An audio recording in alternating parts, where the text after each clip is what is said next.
नमस्कार, आप देख रहे हैं जनभारत टीवी और मैं हूं सोनल शर्मा।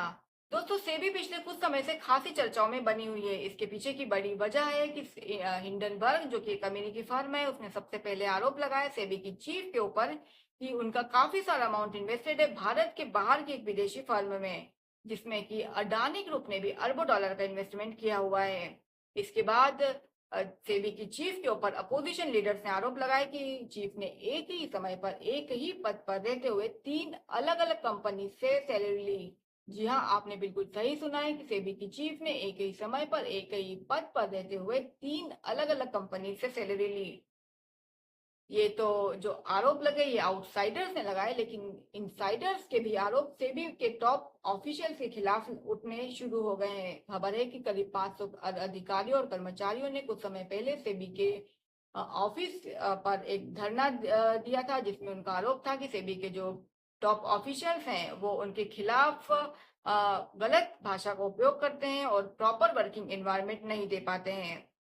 सेबी भारत की एक चीफ रेगुलेटरी संस्था है, जो कि शेयर बाजार को रेगुलेट करती है। इसके अलावा इनके जो चीफ है वो डायरेक्ट प्रधानमंत्री और गृह मंत्री अपॉइंट करते हैं। अब जब सेबी के अपने ही ऑफिशियल्स प्रॉपर सेटिस्फाइड नहीं है तो भारत के आम नागरिकों का तो क्या ही कहना। जानते हैं पूरे हफ्ते के बाजारों के हाल। उसके पहले बात करते हैं इस हफ्ते की बड़ी नजर खबरों के, जहां पर कि जो बजाज हाउसिंग फाइनेंस का आईपीओ पूरे हफ्ते छाया रहा। इसके पीछे की बड़ी वजह रही कि इस आईपीओ ने अभी तक का सबसे ज्यादा इन्वेस्टमेंट अट्रैक्ट किया। करीब 3.25 लाख करोड़ का इन्वेस्टमेंट इसमें अभी तक हो चुका है। और इसका जो आईपीओ साइज के मुकाबले करीब 68 गुना तक ज्यादा ये ओवर सब्सक्राइब हुआ।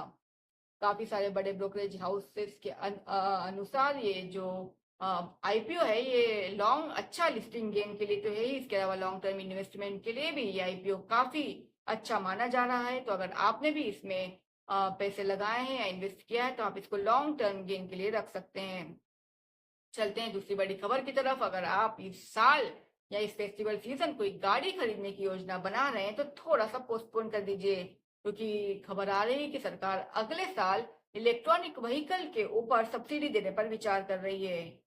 ये जो विचार हो रहा है ये सिर्फ टू व्हीलर सेगमेंट है। जो टू व्हीलर इलेक्ट्रॉनिक व्हीकल है उन्हीं के लिए हो रहा है। फोर व्हीलर पर फिलहाल सरकार की सब्सिडी देने की कोई योजना नहीं है। तो अगर आप खरीदना चाहते हैं इस साल कोई टू व्हीलर तो थोड़ा सा रुक जाइए, अगले साल लीजिए और हमेशा इलेक्ट्रॉनिक व्हीकल के एक ऑप्शन को अपने दिमाग में रखिए। जानते हैं पूरे हफ्ते के बाजारों के हाल। बाजारों की शुरुआत शानदार तरीके से हुई थी। सेंसेक्स ने आसानी से 83,000 का रिकॉर्ड लेवल ब्रेक कर लिया। वहीं निफ्टी ने भी 25,000 का लेवल इजीली क्रॉस कर लिया। इस हफ्ते के जो टॉप परफॉर्मर रहे वो मेटल सेक्टर और फार्मा सेक्टर के स्टॉक्स रहे। वहीं गिरने वाले स्टॉक्स रहे ऑयल एंड गैस सेक्टर के स्टॉक्स। चलते हैं करेंसी बाजारों की ओर। करेंसी बाजारों में इस हफ्ते रुपया थोड़ा सा मजबूत नजर आया। डॉलर के मुकाबले रुपया करीब 83.93 के आसपास किसने क्लोजिंग दी है। अब बात करते हैं सोने और चांदी की। इस साल जब वित्त मंत्री ने इंपोर्ट ड्यूटी घटाई थी सोने और चांदी पर तो लोगों में काफी खुशी की लहर एक पहुंच गई थी। लेकिन का जो जितना ये रेट इसके गिरे हैं वो इसने 1.5 महीने के अंदर ही कवर कर लिए और सोना फिर से 73,000 का लेवल क्रॉस कर गया। वहीं चांदी ने भी इस हफ्ते करीब 3,000 रुपए की छलांग लगाई। हालांकि इंटरनेशनल बाजारों में क्रूड ऑयल $70 के नीचे गिरता हुआ नजर आया। ये थे इस हफ्ते के बाजारों के हाल। दोस्तों, जैसा हमने कहा है कि 73,000 का आंकड़ा सोना क्रॉस कर चुका है, तो आपको क्या लगता है कि साल के खत्म होते होते सोना 80,000 का लेवल क्रॉस कर जाएगा? आपका क्या विचार है इस बारे में? प्लीज हमें कमेंट बॉक्स में कमेंट करके जरूर बताएं। बाकी खबरों के लिए देखते रहिए जनभारत टीवी। नमस्कार।